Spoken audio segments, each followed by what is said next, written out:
Good evening, and tonight I'm going to be reading from my new book that comes out November 30th, No Longer Lolita. Thank you so much, Alien Buddha Press, for being willing to publish this book. It's been a very long time coming.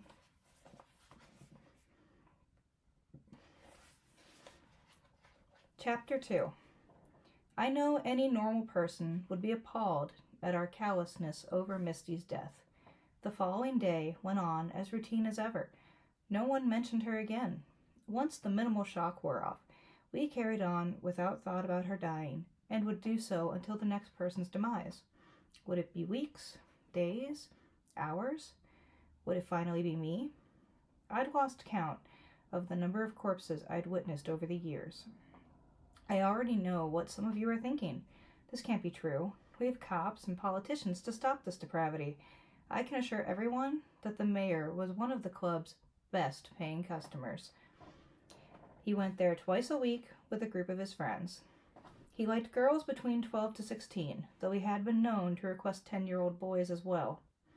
Like many of us senior workers, he was one of my first clients as well.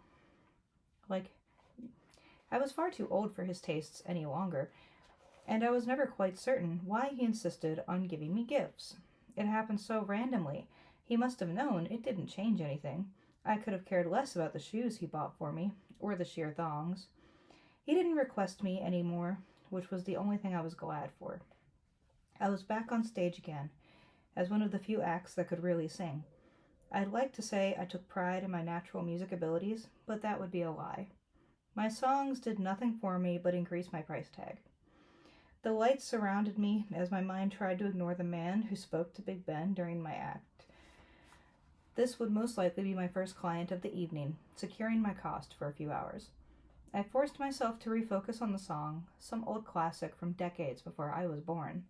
When the solo ended, I walked down off the stage and stood next to the bar. The man who grabbed my attention on stage placed a drink in my hand. I knew my hunch had been correct. I was his girl for the evening. His tall frame escorted me to the back of the room, choosing a table eclipsed in darkness as the next person took to the stage. I hope you enjoy my company for the rest of the evening, the stranger began. I'm honored that you were willing to pick me for the night. I'll make sure it's worth your time. The line was a cliche used by all of us. I heard you know your way around this place, that you were a diamond decoration. The man purred against my neck, his long bangs tickling my skin. A former one, darling. Do I look like a grade school girl? I asked teasingly, yet inside I was beginning to get suspicious. I see. After the show, why don't you show me to one of the best spots in the house? The man's green eyes stared heavily into my own as he raised his face to meet mine. Anything you like, darling. You have me for the whole night. I agreed, keeping my voice smooth. As the show came to a close, I led him down the main hallway towards one of the guest rooms. I knew he had paid a premium amount, so I escorted him to what we referred to as the Rose Room. Every surface was centered with rose oil, the crimson comforter standing out against the dark wooden California king bed. I kissed him deeply on the lips, his dark complexion blushing slightly, matching the furniture. My fingers swam in the curls of his hair, the pressed gray suit without a single wrinkle. I would soon fix that. He led me to the bed, grabbed my hand off his shirt collar, and kissed it lightly as we sat down. What if I wished to get to know you more? A beautiful woman shouldn't be ignored all evening. This made me pause. No one had ever said such a thing to me before. Should I mention this to someone? Or was he trying to be platonic? I honestly didn't know what to think or do. I could see in his face that I was expected to talk to him. What would you like to know, handsome? I figured this would be as good a start as any.